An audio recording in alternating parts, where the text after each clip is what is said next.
If you are a young business graduate and are thinking about what the first job should be that you should accept fresh out of university, and if you are looking to be successful in the business world in the long term, I believe, in my humble opinion, that joining a consulting firm is probably the best career move that you can take. But before we jump into that, I have some great news to share. Look at this baby that arrived over the weekend. Let's take a few moments to celebrate this baby. Hi guys, how is it going? Hope you're all having a great day. So this is now the first time I'm filming with my new equipment. So I got myself a new camera, a new microphone and a new lens over the weekend. So I hope you see some kind of difference. The Easter holidays for me are a great way to reconnect with myself, with my family and my friends.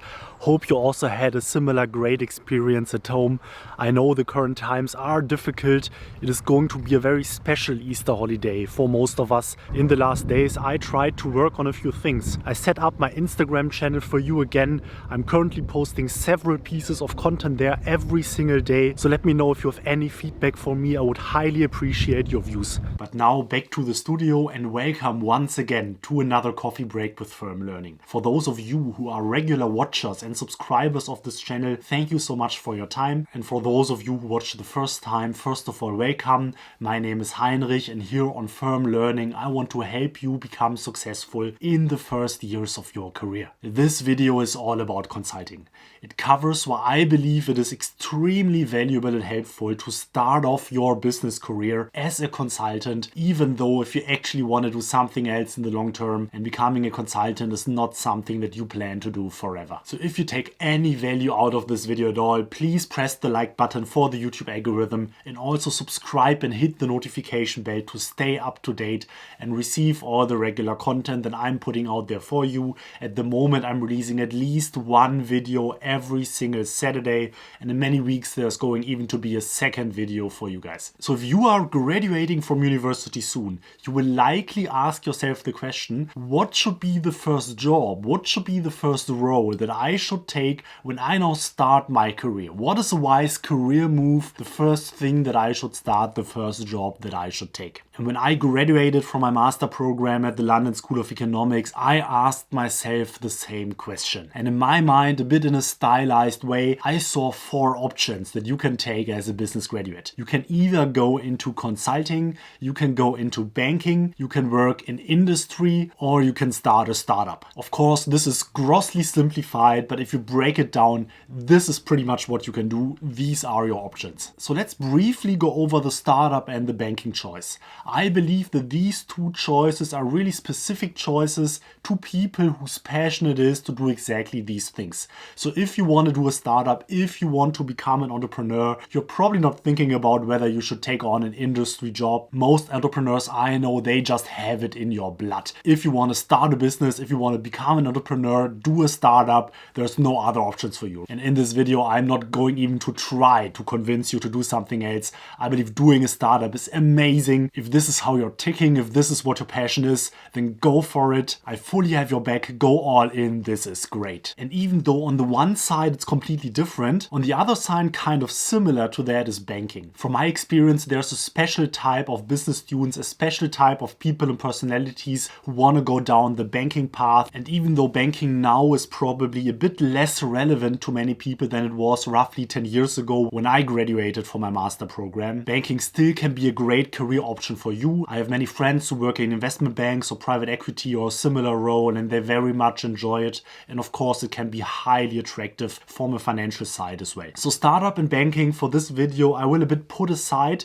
because I believe why these are very viable options. Either you want to do it or you don't. So the more interesting question where I see people struggle with is for the other two sectors. It's for consulting or for industry. So if you are a young graduate, usually should you rather pick the consulting or the industry path? And just to be clear here on terminology, with industry I mean the more regular standard business companies across all industries. So let it be automotive, let it be advanced industries, let it be retail, pharma, oil and gas, telecommunication. All of this is what I summarize under the industry label. So how does a typical industry starter job compare to a typical consulting starter job? And I know now that in the comments people will write that of course there's a huge diversity of jobs both in industry and consulting. And yes, you're completely right, but I just try to generalize here a bit because I do believe that many of the roles within industry and then within the consulting are pretty similar and comparable. So in a typical industry role, you start in one department. So you will either based in business development or maybe managerial accounting or production or sales. And then you work in that team for a time span of several years. You will be allocated to a fixed team.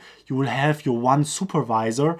And then the game for you is pretty much growing into this role, really becoming a part of the team and then becoming a part of the day-to-day operations of that business and trying to really move the business forward, making an impact in the business in every day that you work there. So how does this compare to consulting? Well, and if I talk about consulting, I of course especially mean the large strategy consulting firms like BCG, Bain or McKinsey, where you are usually in a setting where you work in a very small team of 2, 3 or 4 people on the ground for one client. A typical project will go on for a duration of 2 to 5 months, and then project for project you will usually change functions, change industries, change clients, and then over the course of several years get exposure to many of these different situations, while then over time, after you are 2, 3, 4 years down into your consulting role, you will then specialize more and more generally on one industry to then really become an expert in one of these fields. So while no doubt there are disadvantages as well when working in consulting, in this video I will argue that I believe for most people out there who are a young business graduate and are looking to make a mark in the business world in the long term, for most of these people it is the best choice to start in a strategy consulting firm such as McKinsey, Bain or BCG if you're looking for the first job that you can take in your career. So let me tell you 5 strong reasons why I believe that this is the case. So the first reason that I see is the size of a team. If you work at McKinsey or BCG, a typical team size is 2 to 4 people. On a typical project, there will be one project lead on the ground and then 2 associates supporting him at the client. If you start as a consultant, you will from the first week on be staffed on a client project and will become one of these 3 members of your project team. Then usually what happens is that the project lead will divide the project into different work streams, so pretty much packages of work that need to be done, and then distribute them to all the team members. So each of the associates and the project lead himself will have a certain set of tasks that he is responsible for. So imagine there's a company with 2 business units, and as a BCG consultant, now you are being asked to identify cost improvement potentials for these 2 business units. So in such a project, what will typically happen is that there are 2 associates. Each associate is responsible for one of the business units, and then there's the project lead who will take care of some maybe minor tasks left and right, and of course is responsible for the overall quality of the output of the team. And what you will quickly realize as such a young consultant is that from early on, you will be alone sitting in meetings with senior clients of this business units, will pretty much work on yourself, pushing forward the topics that you need to do. And if you for whatever reason fail to do that, if you're not able to do that, the whole team will struggle a lot, because obviously the other associate cannot also take care of your whole business unit because he is already highly utilized with the work that he is doing. And the project lead, of course, has many things to do. And yes, for sure, he will help you and cover you, but he cannot pick up all the slack of your work if you are not doing it. So what this means is that from early on, you will be a critical, fundamental part of the team,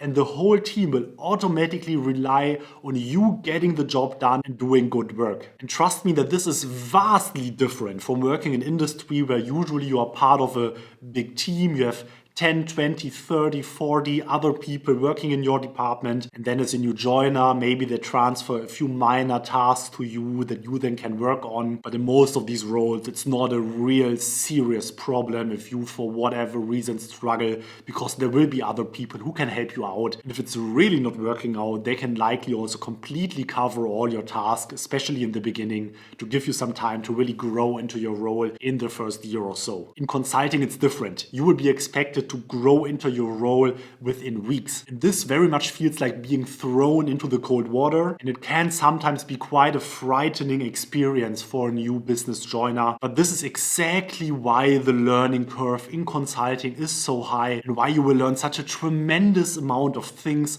after working for consulting within only 1 or 2 years. It is a learning experience that is pretty much unparalleled in almost all industry jobs out there. Reason number 2 is the exposure that you get to many different leadership styles. And this is something that I believe many people significantly undervalue when they are thinking about joining a job in industry. Because in industry, you're part of a fixed team. And this means that your supervisor or your team lead will usually be constant, will be fixed for a long period of time. So if you're there for 3 years, 4 years, 5 years, maybe even longer, it could be the case that all the time you work with and for the very same team lead or team manager the whole time. And while this of course has some advantages and there can be a deep mentoring relationship coming out of that, the big downside is that you get exposure to only this one leadership style. And this could not be more different than what you will experience when you work in consulting. In consulting, every 2 to 5 months, you will work on a new project, and this usually involves that you will work with a new project lead. And while of course it is true that there is a certain homogeneous culture in a consulting firm like BCG or McKinsey,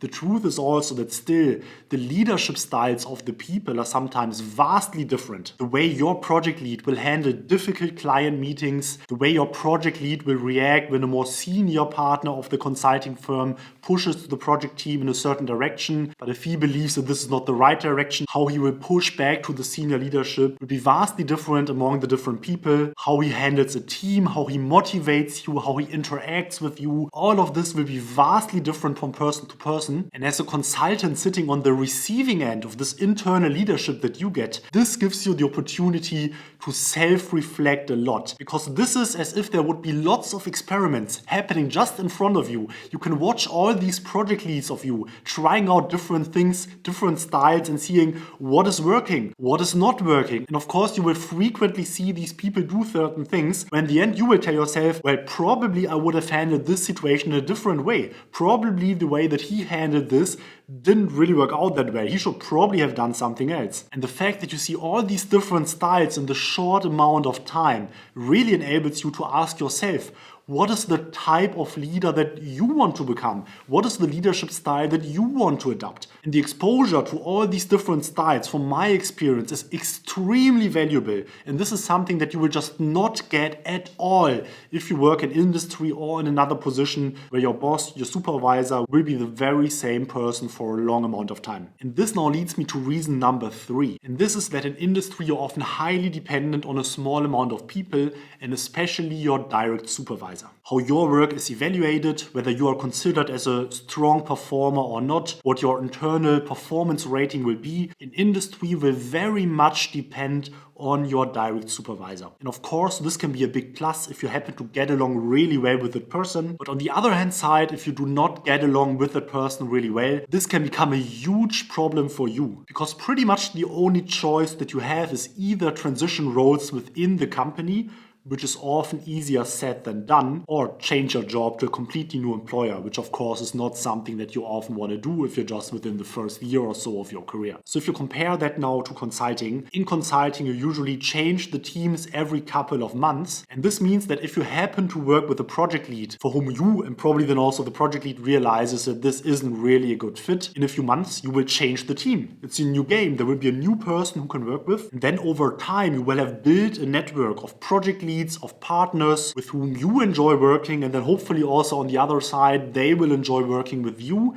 and then you can actively try to seek out working together with these people more and more. And if they then appreciate you as well, they of course will be more than happy to work with you again and again, and by this you can really build your own community. You can build your own firm within the consulting firm, and in consulting this is then how mutually beneficial mentorship relationships can be built, because you want to work again with these project leads. The partners want to work again with you because they know that you are a rock star, you are loyal, you will do great work for them on their projects. This is really completely different to how it works in industry. Reason number 4 is the sheer amount of experiences that you get when working for a large strategy consulting firm like McKinsey or BCG when you start out with your career. During my 6 years at McKinsey, I've been involved in lots of projects covering all types of industries and functions.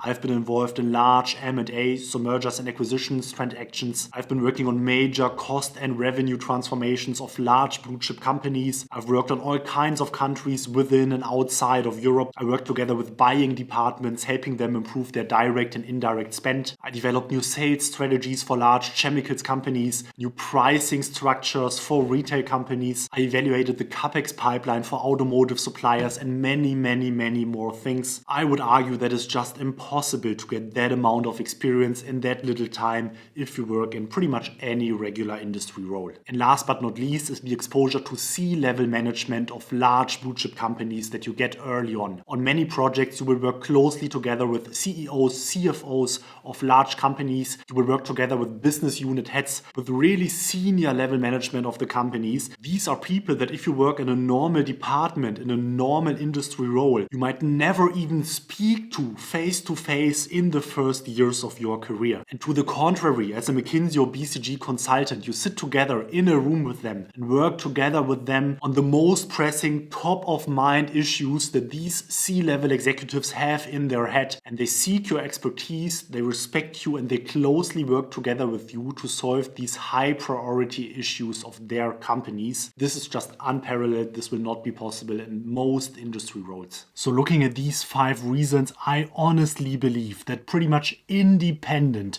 of what you want to do in the long term, you will benefit from having worked a couple of years in a large strategy consulting firm such as McKinsey or BCG. But also, do not get me wrong, consulting is not perfect. It's not a fairy tale, it's no la la land that you work in and everything is just great and amazing.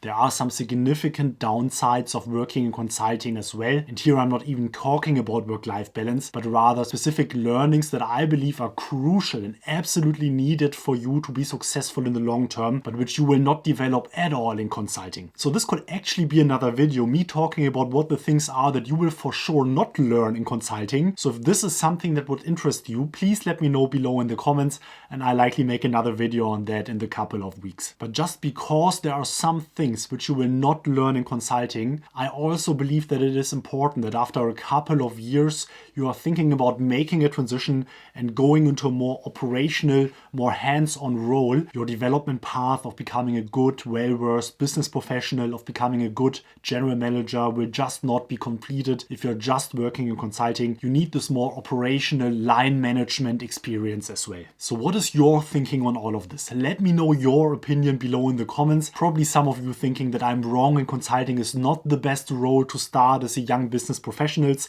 So very happy to have an open conversation here. Let me know what your thoughts are and I will give you an answer below in the comments. And again, if you took any value out of this video at all, please hit the like button for the YouTube algorithm and also hit the subscribe button as well as activate the notification bell to stay informed and up to date on all the future content I have planned for you. I will release at least one video every single Saturday. And as some of you have already seen, I'm pretty active on my Instagram. I'm posting new content every single day there. So follow me on my Instagram handle, Firm Learning, to stay posted. Thank you for watching, everybody. Stay safe and keep learning. This is Heinrich from Firm Learning.